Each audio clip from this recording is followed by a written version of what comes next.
వేసాం? అది ఒక లేయర్ లాగా వేయాలి, లేయర్ లాగా వేయండి. అలా పడేయకుండా పర్లేదు, చూపిద్దాం. ఒక పొర. ఇప్పుడు మీరేం చేశారు?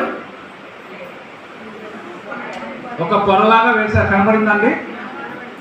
దీనిపైన ఇప్పుడు వేయండి. యూజ్ చేసే వంటగదిలో కుళ్ళిపోయిన సవాంగలు, ఆకుకూరలు, కాయగూరలు అవన్నీ ఆ తొక్కు తీసుకొచ్చి ఇందులో వేసేస్తాం. ఒక లేయర్.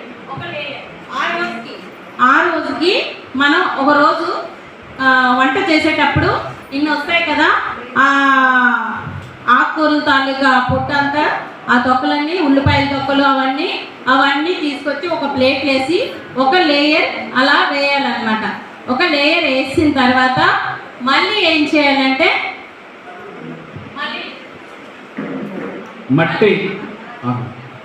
మట్టి తీసుకొని మట్టి ఒక లేయర్ లాగా వేయాలి.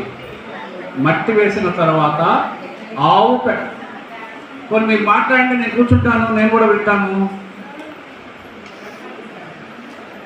ఆవు పేడ, ఎండిపోయినటువంటి ఆవు పేడ ఏదైతే ఉందో దాన్ని తీసుకుని వచ్చి మెత్తగా నలిపేసి మట్టిలో కలిపి దాన్ని లేయర్గా వేయాలి. అర్థమైందా? లేయర్గా వేసిన తర్వాత కొంచెం నీళ్లు చిలకరించాలి. పోసేయకూడదు, మగ్గులతో స్ప్రే చేయాలి దాని మీద. చేసేస్తే ఆ రోజుకి అయిపోతుంది. అయిపోయిన తర్వాత దాన్ని అలా వదిలేస్తే ఈగలు, దోమలు దాని మీదకి వెళ్ళిపోతాయి. కాబట్టి దానిపైన ఒక మూతను పెట్టుకోవాలి.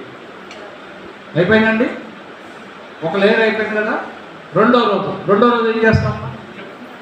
మళ్ళీ రెండో రోజు సేమ్ అలాగే అని కర్ర పొట్టైనా, ఎండు ఆకులైనా, పేపర్ తాలూకా ముక్కలైనా అవి మనం ఒక లేయర్ అలా వేయాలన్నమాట. వేసిన తర్వాత ఒక లేయర్ వేయాలి.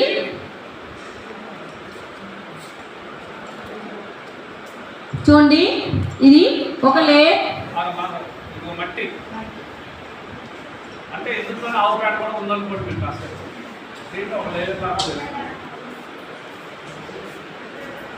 దాని మీదన ఎలా వేసుకుంటాము.